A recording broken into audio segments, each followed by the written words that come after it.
Hey everybody, welcome back to another episode, series, whatever you want to call it, of Vox University. This is week 4 for everybody keeping track at home. This week we are picking up where we left off last week with a little 2-part series about how to speak to one another better. And the way that we speak to each other better is that we communicate both clearer, but also we avoid doing things that demean one another or unintentionally cause to disrespect one another in the ways that we choose to logic in our own minds and the way that we speak.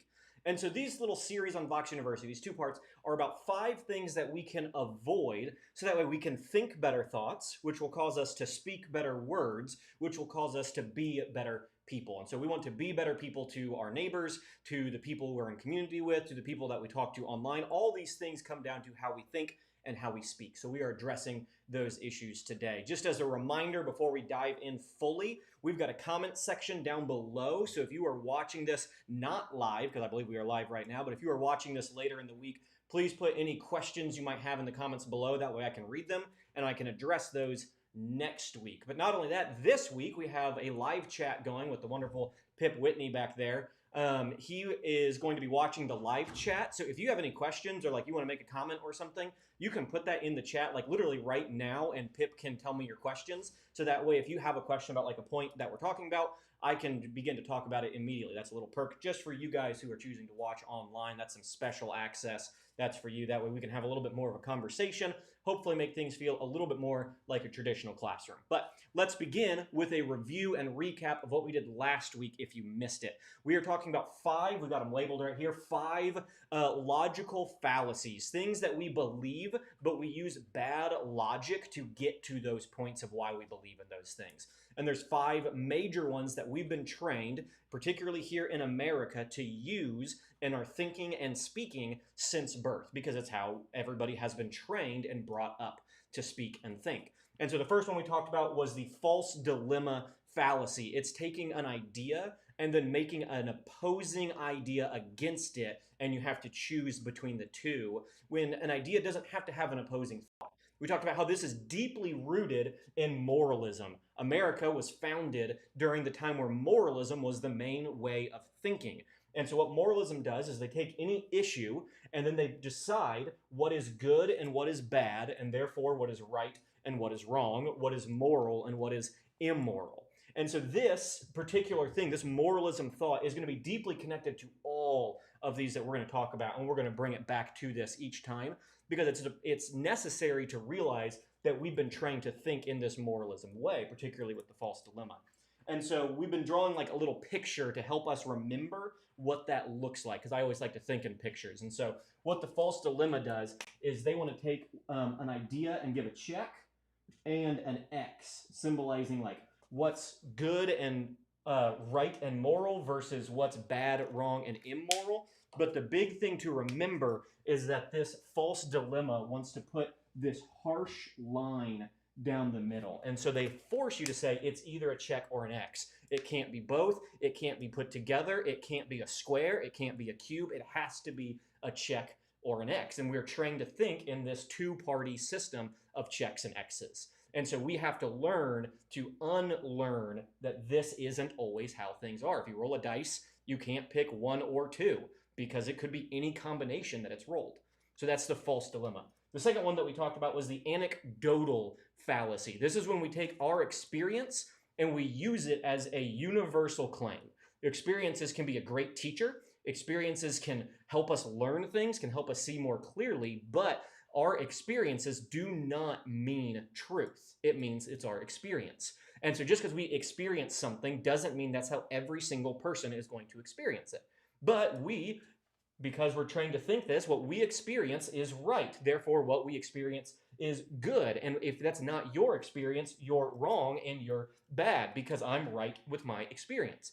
And so it's a recognition that things can be bigger than just how we experience them. The way we remember this is with this picture of a stick figure. And when he's speaking, he's talking, but when he talks in this fallacy, the anecdotal fallacy, all he's doing is just making a circle around themselves and using their experience almost like a force field. of everything in here is truth because it happened to me. And so when I speak, I'm just running in a circle because of my experience. And there's no way to think beyond that. So this is what we talked about. Well, we're going to continue with two more fallacies, three big ones. I said two, but we're going to do three, hopefully time dependent. We're going to run through all these. And so like I said, if you have any questions, throw them in the comments or down below or for Pip. Otherwise, I'm just going to keep on going and hope that everybody is able to follow. So here we go. The third fallacy, the first one for tonight, but the third fallacy in general is called the I got these jumbo markers, by the way, to hopefully everyone can see better when I write like this, but it makes me write like a fourth grader, so my apologies. It's called the AdHominem Fallacy, and I'm really hoping that I spelled that right because, believe it or not, I'm not fluent in Latin. But it's called the AdHominem Fallacy. In Latin, this means against another human. And so what this fallacy is trying to get us to do is you take an issue, and when someone wants to combat it or push against it or offer another idea, instead of then responding to that person, you then attack the person who's making the argument. And that's deeply rooted in this moralism. Because if you have two people and they have opposing ideas, if you can prove the other person is immoral and therefore wrong and bad, it means them and their argument will fall on this side. And if I can prove that I'm a more morally good and therefore a more morally right person, my argument will naturally fall on this good and right side. And so it's a desire to get you away from what's actually being communicated and an emphasis on who's communicating it. And this has been taught to us literally since we were little kids, right? Because let's say you have a sibling and you and your sibling are going to get to go out to eat, and one of you gets to choose where you're going to go.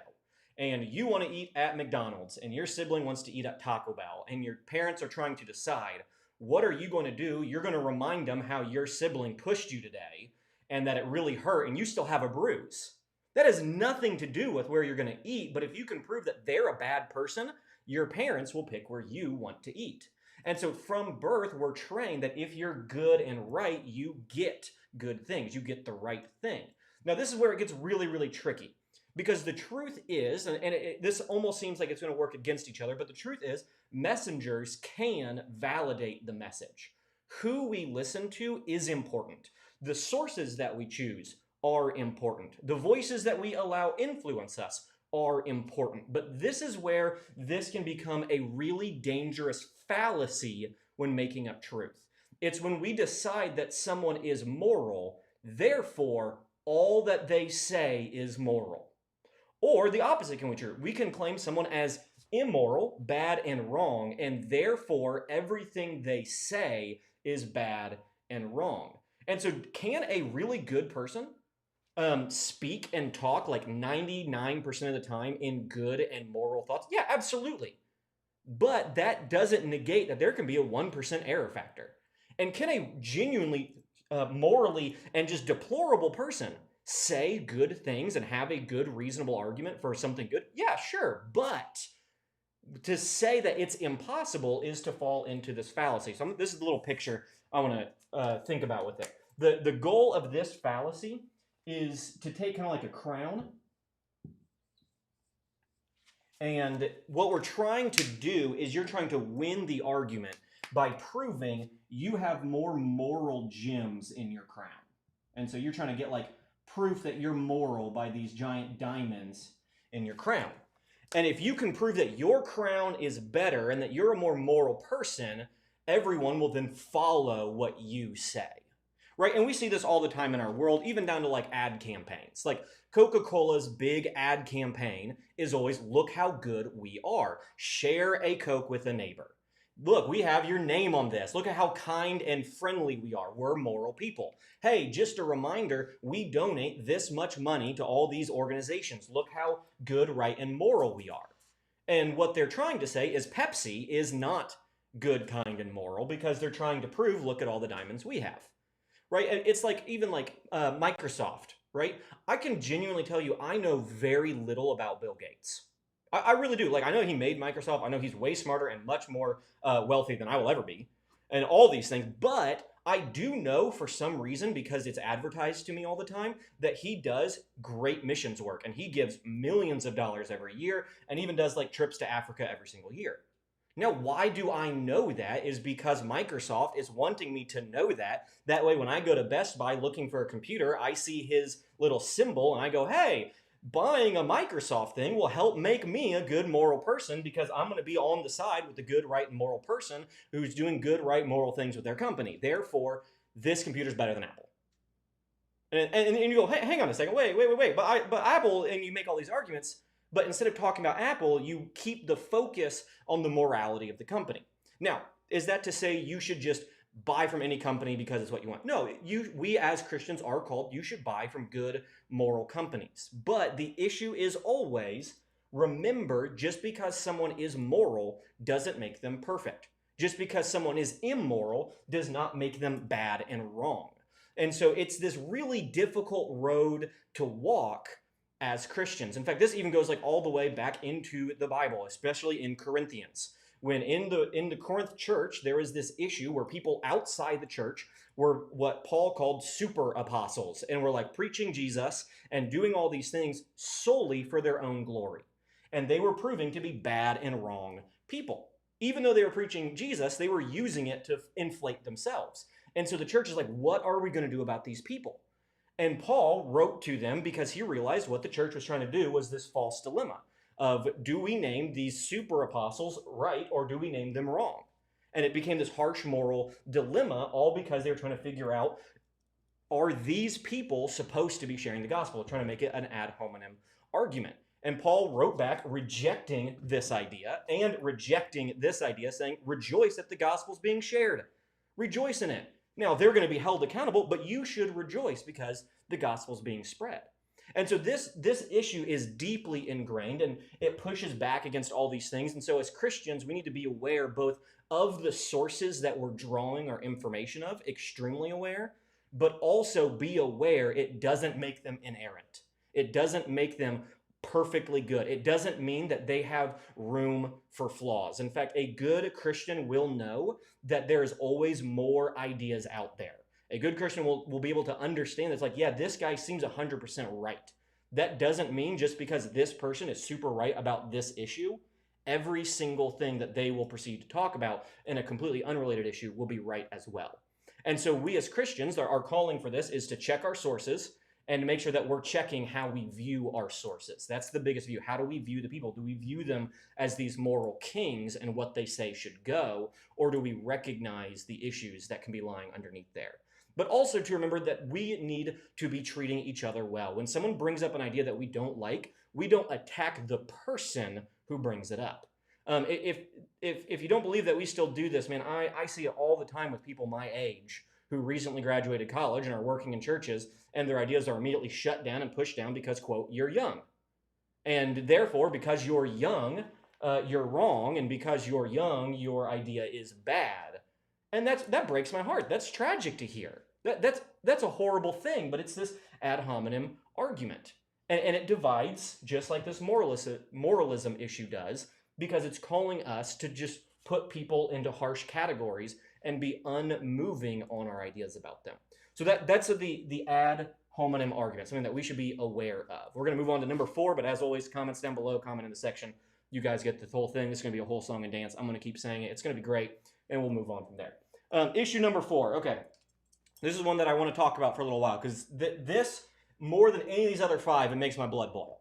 And so it's why I didn't want to save it for last, because I'm going to speak a little bit harshly, and I'm just trying to keep it 100. I don't want to like call people out. I'm not trying to be mean to you. If you're like, I do that though, it's time to address it and to grow past it. But here we go. This 4th fallacy is called the Strawman Fallacy. Now, the Strawman Fallacy, its goal is to do 2 things.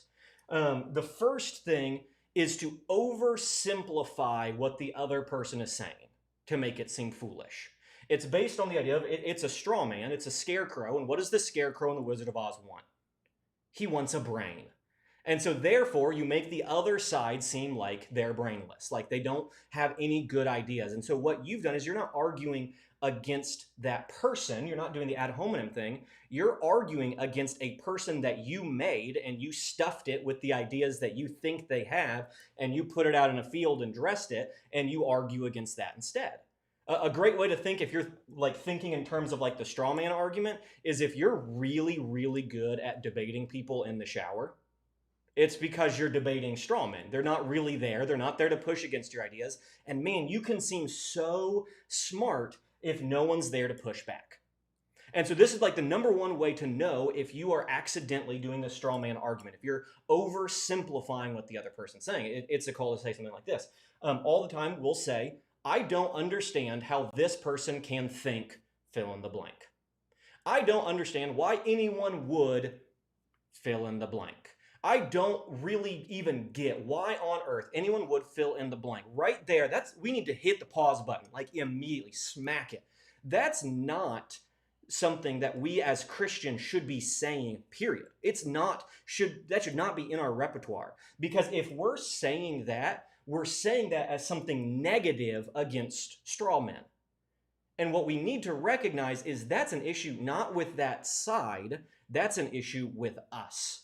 If we say, I don't understand how someone isn't a Christian, that's a calling that all your friends are Christians, and you have not really been experiencing what the world is like as someone who is not a Christian. We need to be pausing when we say, I don't understand how anyone can't go to church every single Sunday.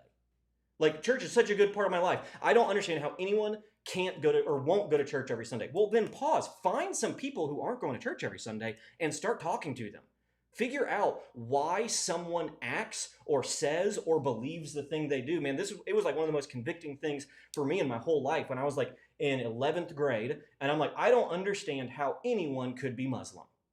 And someone said, okay, Levi, what do Muslim people believe? And I said, I have no idea. Because all I was arguing against were straw man people who were of the Muslim faith. And they would never argue back with what I told them because they're not really people. And they would never push back on my ideas of what I thought about them because they're not really people. They're straw men. I made them to argue against. And I feel really smart, and I can leave saying, I just don't know why you're straw people. And I can walk away feeling really good about myself. And this is something that needs to change in us. This is something that we as Christians can't afford to do. This is not loving our neighbor. This is mocking our neighbor. This is making fun of the people that we're called to love. We cannot afford to do this. But more than that, this is the scariest part of the straw man fallacy that I see used all the time. All the time, especially on social media. Because, man, you will find straw man arguments on Facebook all the time. People will be posting things, pictures, illustrations, weird analogies, and all they're doing is oversimplifying what somebody else might think. Because if you can oversimplify something, it's really easy to undermine it and seem really smart when you're arguing against an oversimplified idea. But the scariest thing about the straw man argument is a straw man is not human. A straw man is subhuman. And that's how we start viewing the other side. That's how we start viewing the people who aren't straw man, is that they are not human. More than that, what is a straw man or a scarecrow's primary goal? Why does it even exist? Is to scare things away. And so what straw man arguments quickly become is an argument used to scare people away from believing something. And we say, look at those people who believe that out in the field, scaring birds away. Their ideas are scary. You can't trust them. They're bad. They're wrong. Here's a great example. This is a true example that I've seen in the Christian world that we need to address. Is outside of the church, people will say things about the church like, you shouldn't go to church because all they want is your money. Go to church. I promise you, they're going to ask for your money. That's all they're doing. Churches are just there to take your money. And what is that? That's a straw man argument. That's oversimplifying what offering and tithe and the biblical reasons is behind that. But if you already agree with that thought, you're going to run with that. But then this is the scariest thing. The church, who is called to be better than the straw man argument, will say things in church like, man, you should give more because if you're willing to buy a Starbucks and not tithe, you're saying your Starbucks is more important than children starving in third world countries. You're making a monster out of the people unwilling to go on to what you believe is the moral, right, and good side. And instead of giving honor and credit to your neighbor who you are called to love, we are making them less than human. We're using a scare tactic to tell people like their ideas are scary. They don't care about kids. See what they do? They're selfish, really. They don't tithe. They're buying Starbucks and paying rent and going out to eat, and they're not even willing to give to these organizations. They're not only bad and wrong, they're scary. They're not human. They're monsters. They scare things away in the field. And like I said, I get riled up. This it boils my blood. I hate it. I start stuttering. Like I can't start. It gets me all worked up. I hate it because we do it all the time. We do it like on social media. We do it in person. We most importantly do it with nothing but straw men around, where instead of going to someone who doesn't tithe or who doesn't go to church and genuinely wanting to understand their position, we just make false people to argue against and to point out and to call how bad, wrong, and scary these people are. But if you're on our side, you're good, you're right, and more importantly, you're human. You're a human for agreeing with us. And that's a horrible, horrible way to treat your neighbor that we're called to love. So if we're drawing a picture of this, it would look something like this. Not using that color, it doesn't show up. It looks something like this. We take a not quite human. We take a scarecrow, right? There's a scarecrow. Hopefully y'all can see that. It's a little bit small, but we're gonna make it work. And I'm gonna hope I don't mess up my markers here. But you then like put a t-shirt on them, and you made them, and then you dress them up how you want them to look. Instead of actually addressing them how these people really are, you decide what they wear, you decide their motives, you decide what they'd say, you fill in the blanks for your own lack of understanding. And so you make a straw man argument. And I could go on for a long time about this, but I keep on checking my watch. I'm already somehow running low on my 30 minutes. I don't know how that happened or where those 30 minutes went. So we're going to keep on going. But straw man is the number one thing. If you don't take away anything else from Vox University, recognize when you do this. Because as Christians, we're called to love and be better than this fallacy. More than anything else, stop making straw men and accept people for people. All right, let's move past. Well, let's talk about our final one here in our last couple minutes. This last fallacy is another one. Man, we as humans are so good at this. We are so good at this bad thing. And this is called, if I can spell it right with these giant markers, this is called the red herring argument. This is, man, this drives me nuts. But in literature, there is this device called the red herring. And the red herring exists to intentionally trick the reader. And more importantly, to get the reader off of the plot twist. Like, for example, every single episode of Scooby-Doo, if they had one suspicious guy, would be very easy to figure out in the first 2 minutes, right? If there's a murder mystery and there's one suspect, it's not that much of a mystery. We can figure it out pretty quick. And so everyone else, like in a whodunit or a Scooby-Doo or even a game of Clue that isn't the murderer, is a red herring. Their job is to get you off the scent of who really gone done did it, who's really dressing up and scaring everyone at the Kotobuki Theater. Like, that's their job, is to get you off of the actual point.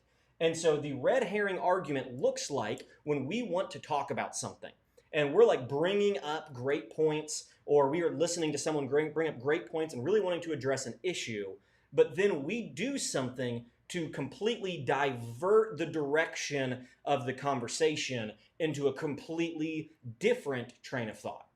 There's a comedian I really like, and in one of his comedy sketches, he talks about this argument. And he talks about how he was talking with one of his friends, and he goes, I've come to the conclusion that I'm just really against the death penalty. I don't think it should ever be used, and I just think I'm morally against it. And his friend said, well, what about this? What if you saw Adolf Hitler walking down the street? Are you telling me you wouldn't kill him? And his friend went, okay, or the comedian goes, okay, let's talk about this. Entirely different question. He's like, are you saying, like, if I saw an old man who kind of looked like Hitler, would I kill him? No, because I'm often wrong. Or if I saw, like, Hitler in his prime walking down the street, would I kill him? No, because I know how costumes work. And so it's the desire to get someone off of what they're actually talking about and to trick them into talking about something else. This is a true story. This is a very sad story, but this is true. I was once at a church and I was talking with a set of parents because they had a child who was getting ready to go to college. And before they went to college, like, Mom, Dad, I just realized how messed up I am. I would really like to start going to counseling before I go to college. And his parents did not like that idea. They were very against it. So we had a meeting and we were talking some, and we were talking about like pros and cons of therapy and all these different things. And then finally, one of the parents said, I just don't understand why he can't just pray about these issues. And I said, okay, let's talk about this. Entirely different subject, because therapy and prayer, what you're trying to do is make a false dilemma where you have to pick, is it therapy or is it prayer? And the truth is, what you're really doing is you're just trying to get off the issue at hand because you begin to recognize the frailties in your own arguments. Let me show you a picture because, like I said, I love pictures. This is what this looks like. I'm going to do it underneath. Are you guys ready for this? So the picture's going to be down here. Normally we do it to the side. Today it's going to be right here because I don't want to run out of space. But let's say in the red herring argument, this is truth, right? X marks the spot. Turns out X might have been right from up there. You know what? Just to prove that point, star marks the truth. There we go. It wasn't X or square, X or check. It was star. And what the red herring argument is someone saying, hey, let's head this way. All right, let's figure it out. Let's head this way. Hey, what about this entirely separate point? And it's a desire to get someone off track because we don't want them to get here. And so, or we're uncomfortable with what's over here, or we're not sure where here falls on our good and bad or our right or wrong, but we do know where this is on our good, bad, right, wrong table. And if we can get the person to come back over here and agree with us, then we're going to feel good. And let's just pretend that this star isn't here because this is what we want to talk about. A great visual is, if you're a visual person, is it's like that scene in Indiana Jones where he's trying to get that gold statue, right? Where we're really sneaky because we're like, if we don't handle this good statue right, there's booby traps, it's going to go off. This is dangerous, but man, I'm really good at tilting that gold statue off and real quick replacing it with a bag of sand. And what we have to understand when we do that, when we're moving from here and we want the bag of sand, just like that gold statue and that bag of sand, it may weigh the same. These do not have the same weight. I came up with that myself. I feel really smart about that. So I'm going to say that again. I'm going to say that again because when I was like thinking about this, I'm like, man, that's so smart. I feel really smart about that. So I'm going to say it again. Take that, AdHominem. I'm too young to be smart. Here we go. These arguments might weigh the same, but they don't have the same weight because what's over here in the unknown is often scary. We don't know where it's going to fall in our moralism dilemma that we've all been trained since birth, since our nation was made, to be thinking. But we do know that this over here, saying that we believe in the power of prayer, we're not sure how we feel about therapy, but we know we like prayer, so let's change the argument to talk about therapy into let's talk about prayer, and let's get Levi to say that he also believes in the power of prayer. That way we can leave and tell our kid, hey, Levi says just pray. When it's like, no, let's not get tricked in this false dilemma. Let's not get off track from this red herring. Let's talk about this. And man, you can really watch someone's blood boil, like mine was talking about strawman, when they're trying to turn it and you won't turn with them. And you're like, no, that's great. We'll talk about that later. What about this? And you keep moving ahead because that's what moving ahead to truth is. It's hard, it's difficult, it's uncomfortable, it can be scary, but it's necessary for growth. It's necessary. So this is what I wanted to talk about. We used up 2 Vox universities because I think this is so important, guys. We as Christians are called to love, understand, and treat with respect our neighbors. And when we fall into the trap of doing any of these, when we are talking to others, it's because we fall into the trap of thinking this way about ourselves, right? The way we act comes out of what we say, and what we say comes out of what we think. And so if we can begin, just pick out one of these, if we can begin to say, man, I do this ad hominem thing all the time. Man, I do this anecdotal thing. I really think my worldview is right because I've really experienced it this way. Man, I know what's good, right, wrong. Man, I know I do this red herring. I know that I put these strawmen out in the field. if we can recognize just one of these that we do and start working on them, that's the work Christ calls us to. Because that's not just our actions, that's our words, that's our mind, that's our heart, that's everything. It's all connected that way. And so my calling, my challenge with this Vox University, this is the homework.